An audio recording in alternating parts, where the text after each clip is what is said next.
We invite you to focus your question on today's announcement. Prior to asking your question, please give your name and the media you are representing. Merci. Thank you. Bonjour. Hi, Minister Miller. Turia Isri, Global News. On Toronto St. Paul's, as a close friend and colleague of Mr. Trudeau, what would be your advice to him on whether he should stay on as Prime Minister after that defeat and low poll numbers for the Liberals across the country? Well, first and foremost, my advice as a close friend would not be given publicly. That's for sure.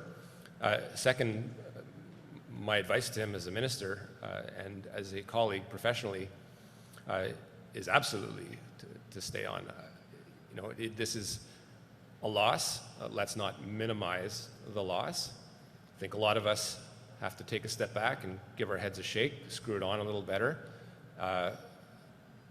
stop the navel gazing and get back on the horse and fight for Canadians. We have some real challenges that Canadians have told us time and time again. They want to see their government fighting. Affordability is one of them, and that is something that we need to focus squarely on, so the quicker that we can go through. There's obviously a period of introspection that occurs after any win or after any loss, frankly, regardless of its significance.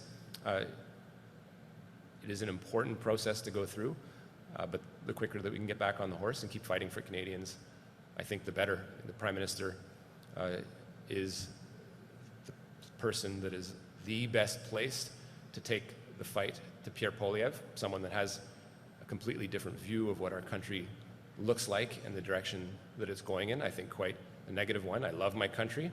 I'm going to fight for every inch of it. I believe the Prime Minister is going to do it as well. And my question is, why then? Well, I think he's the best place to beat Pierre Poilievre, who, as I've said publicly, is a fake. He doesn't present any concrete vision of Canada that I support. It's a guy full of slogans. Most people don't really know what they mean.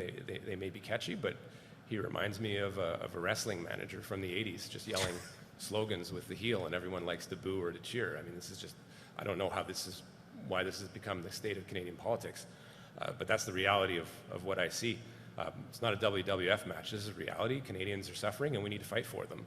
So, Prime Minister has a vision. We are a government that's 8 or 9 years old. I understand people can get tired of the government in place. Lots has happened. Whether people are right or wrong, they do blame the government for a number of things that are going on.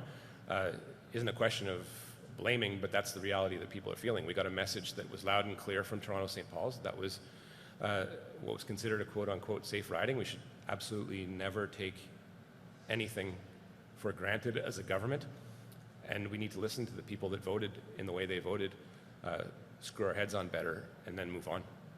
Question rapide. Joe Bongiorno, Canadian Press.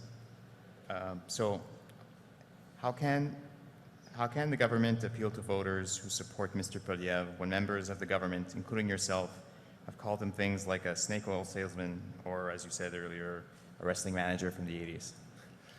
Look, I've been quite clear. I think the guy's a fake.